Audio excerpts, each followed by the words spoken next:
With Anime on Location, and we're here at ASIN 2013 with Brad Swaile. Hi there. All right. Now, your first role was Ace in My Little Ponytails, and the fandom for the new series has blossomed into something phenomenal. Yeah. What has the transition been like from when you played the role to what you see now? That's a really good question. Well, My Little Ponytails was my very first cartoon, so I was brand new to the industry, and it was kind of cool working on that series because it was a cast of mostly kids. So we just didn't really know what we were doing, had some fun in the studio, and we had this incredible director named Wally Burr, who's a legend in the industry. You know, he directed the original, Generation 1 Transformers and stuff, right? So kind of a big deal. So I was pretty proud of that series. I really liked it, And to see this new series come out and just take off the way it has is pretty impressive. I think for me it would be incredible if my character of Ace from My Little Ponytails could pop into the new show for a cameo or something, kicking a soccer ball through this scene or something like that. And who knows, anything's possible. Yeah, absolutely. Now this led to your first role in Ranma 1/2. My first anime role. Yeah, first anime role, yeah. What was it like? Oh, it was cool. I mean, I hadn't really experienced anime since I'd watched Akira, and I fell in love with Akira when I watched it, or Akira if you prefer. So to actually get to do some voice acting for, especially a zany series like Ranma, was a real treat. I got to play a character named Moose, and he was ridiculously over the top, crazy weapons, hopeless romantic, and all that. So it was a real blast to play that character, and also learning the mechanics of recording for ADR, doing dubbing for anime was a real plus too. Absolutely.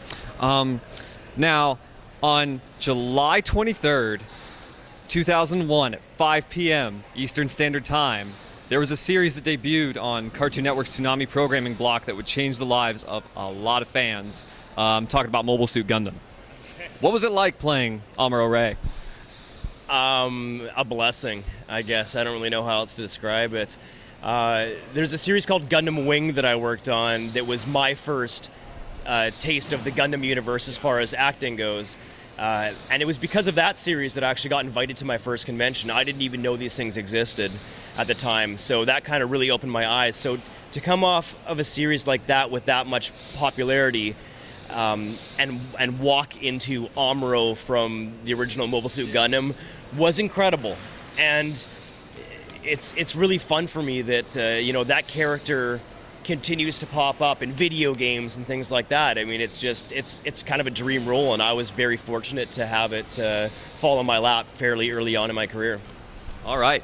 Now, what were some of the challenges when you were playing Light Yagami from Death Note?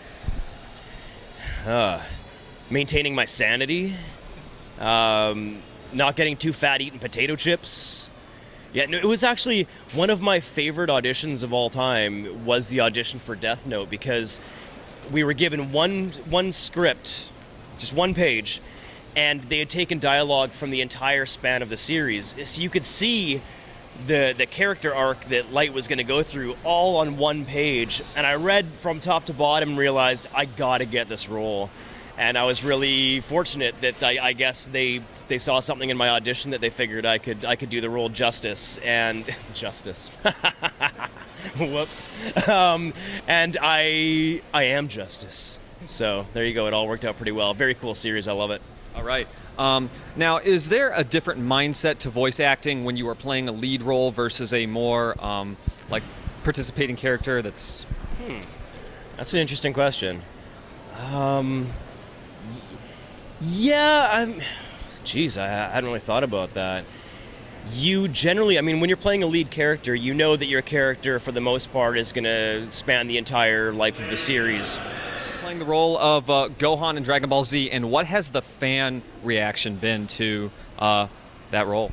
Dragon Ball Z is a monster. It seems to be the show that just, it will never go away.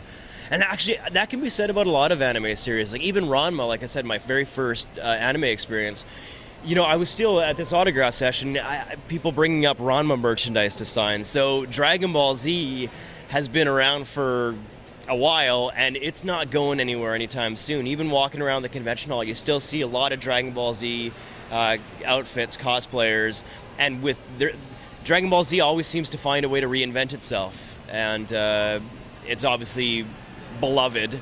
So it's not going anywhere, and it's really cool to say that I had a part of it.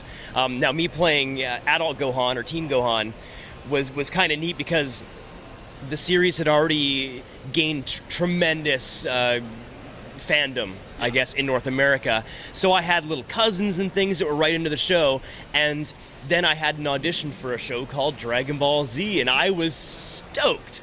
I'm like, I got to get this part. And I got it, and then I could brag to my little cousins and things. Yeah, so I understand you're a big Dragon Ball Z fan. Yeah, I'm on the show. Yeah, and they didn't believe me until they saw it. So yeah, pretty cool. That's finally I got to pretend like I was a celebrity to like my immediate family for a blink of an eye, and it was pretty cool. All right, wonderful. Now, is there any current upcoming projects that you can discuss with the fans watching? Unfortunately, not. We got to keep pretty tight lips on loose lip sync ships. Yeah, absolutely. Yeah. So just stay tuned, I guess, is the answer to that. All right. Is there an online presence where fans can interact with you? Do you have a final message to get out to them at home? Okay. I'm not a big social media guy, unfortunately, and it's not because I am kind of shy, but it's not because I'm that shy. I do have another job as well as the voice acting. I do graphic design, illustration, which is full-time. So I'm on a computer a lot. So really the last thing I want to do when I get back home is hop back on the computer. Now that being said, I do have a Facebook fan page that my agency forced me to create. And they were going to maintain it, and they've kind of left it up to me now. So I have little bits of information on there, but I am kind of starting to try and show some of the other things that I do aside from the acting. Like I've recently got into video editing, so I have made a couple of AMVs that I've linked up there, and you can see some of my artwork and things like that. So maybe one of these days I'll put a little bit more effort into it. Well, I know that I'd love to see it. Brad Swaile, thank you so much for taking time out of your schedule to talk to us. My pleasure.